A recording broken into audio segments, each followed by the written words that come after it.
తెలంగాణ ఫలితాల్లో టీఆర్ఎస్ మద్దతుదారుల హవా కొనసాగుతోంది. తెలంగాణ వ్యాప్తంగా పంచాయతీ ఎన్నికల ఫలితాలు వెలువడుతున్నాయి. తొలి విడతలో 3701 గ్రామ పంచాయతీలకు ఎన్నికలు జరిగాయి. ఎన్నికల బరిలో 12202 మంది సర్పంచ్ అభ్యర్థులు నిలబడ్డారు. మధ్యాహ్నం 2 గంటల నుంచి అధికారులు ఓట్ల లెక్కింపు ప్రారంభించారు. ఎన్నికల ఫలితాల్లో టీఆర్ఎస్ మద్దతుదారులు దూసుకుపోతున్నారు. తొలి విడత ఎన్నికలు జరగబోయే 3701 గ్రామ పంచాయతీ సర్పంచ్ పదవులకు గాను 12202 మంది పోటీలో ఉండగా 28976 వార్డు సభ్యుల పదవులకు గాను 70097 మంది బరిలో నిలిచారు. ఉదయం 7 గంటల నుంచి మధ్యాహ్నం 1 గంట వరకు పోలింగ్ జరిగింది.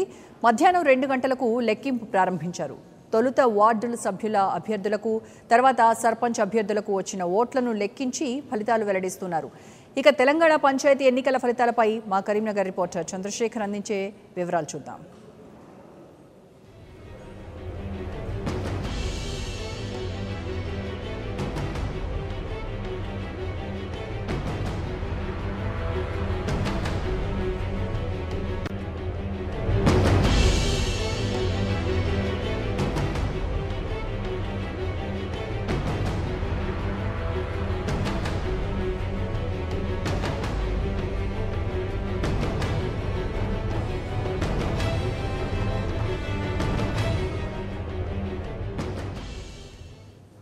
కౌంటింగ్ కు సంబంధించి పూర్తి ఇన్ఫర్మేషన్ మా ప్రతినిధి చంద్రశేఖర్ అడుగుదాం. చంద్రశేఖర్, పంచాయతీ ఎలక్షన్స్ లో కూడా టీఆర్ఎస్ హవా కొనసాగుతున్నట్టుగా కనబడుతోంది. ఓవరాల్ గా ఎలా జరుగుతోంది కౌంటింగ్?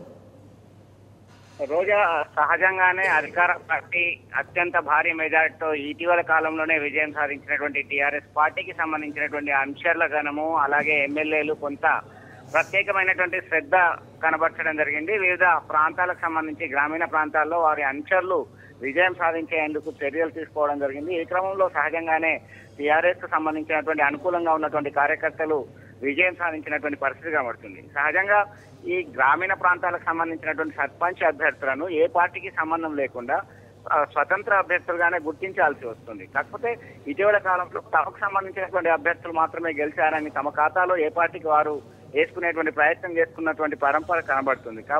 కాబట్టి ఇప్పటికీ ఇంకా కొన్ని ప్రాంతాల్లో కౌంటింగ్ ప్రక్రియ అనేది కొనసాగుతుంది. కొన్ని మేజర్ గ్రామ పంచాయతీల్లో కొద్దిగా ఆలస్యంగా ఓటింగ్ ప్రక్రియ ప్రారంభం కావడం, దాని పరంపరలో కౌంటింగ్ ప్రక్రియ కూడా కొద్దిగా లేట్ కావడం జరుగుతుంది. రోజా. రైట్ చంద్రశేఖర్.